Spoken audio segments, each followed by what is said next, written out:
नमस्कार बंधुरा, आमी संगीता चलमान जीवन ब्लगे सबाइके स्वागत जानाई। आज के स्पेशल कोनो रेसिपि नय, आज के हरेक आइटेम निये एसेछि बासी रान्नार जन्य।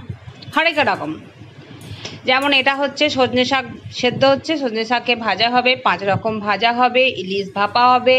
रात्रेर जन्य तो एगुलो खाওয়া হবেই, সকালে সেটাকে বাসি করে খাওয়া হবে। মুসুরির ডাল আমড়া দিয়ে এবং ওপর থেকে কাঁচা সর্ষের তেল দেওয়া। আর সকালে ব্রেকফাস্টের জন্য মুড়ি আর কলাই সিদ্ধ। মুড়িটা তো আর বানাবো না, মুড়িটা বাজার থেকে কিনে আনা হয়েছে, আর কলাই সিদ্ধ। আস্তে আস্তে আমার রান্না প্রায় শেষের দিকে। আচ্ছা, আপনারা জানাবেন কার কার ঘরে এরকম বাসি খাবারের নিয়ম এখনও চলছে বা আছে। এটা মনসা পুজো উপলক্ষে খাওয়া হয়। এতে অনেক রেস্ট্রিকশানও আছে, যেমন ময়দা, আটা, ডিম, ভেন্ডি এগুলো খাওয়া যাবে না, বিরি কলাইয়ের ডাল। এই দেখুন, কথা বলতে বলতে আমার রান্না প্রায় রেডি। আর মা ঠাকুমাদের মতো অত হয়তো নিষ্ঠা করে পালন করতে পারবো না, তবু সময় তো চলমান। তবু এই চলমানের নিয়মে কিছু বাদ ছাদ দিয়ে যতটা পারছি চেষ্টা করছি পরবর্তী প্রজন্ম যাতে এই নিয়মগুলো জানে বা চেনে, বা এই বাসি খাবারটাও যে খাওয়া যায় তার একটা ক্ষুদ্র প্রয়াস মাত্র।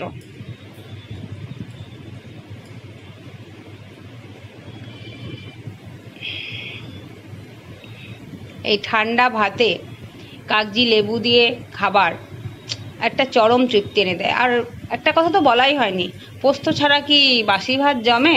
একটু বাটি পোস্তও বানিয়ে নিয়েছি।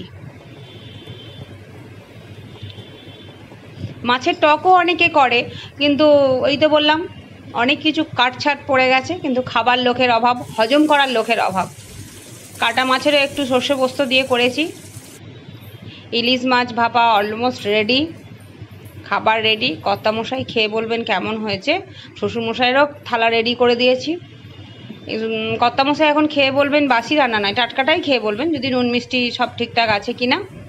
আর খাবারগুলো আমি ঠান্ডা করে ফ্রিজে ভরে দেবো। ওই যে বললাম, মা ঠাকুমাদের মতো অত নিয়ম মেনে করতে পারবো না, কারণ যদি খাবার নষ্ট হয়ে যায় তাহলে কেউ খাবে না। আর আপনারা একটু প্লিজ জানাবেন কার কার ঘরে এরকম রান্না হয়। আর যদি ভালো লেগে থাকে তাহলে চ্যানেলটাকে সাবস্ক্রাইব করবেন, লাইক কমেন্ট করে উৎসাহিত করবেন। কর্তামশাই দেখি খেয়ে কি বলে। মুখটা দেখে তো মনে হচ্ছে ভালোই বলবে। দেখা হবে পরবর্তী ব্লগ।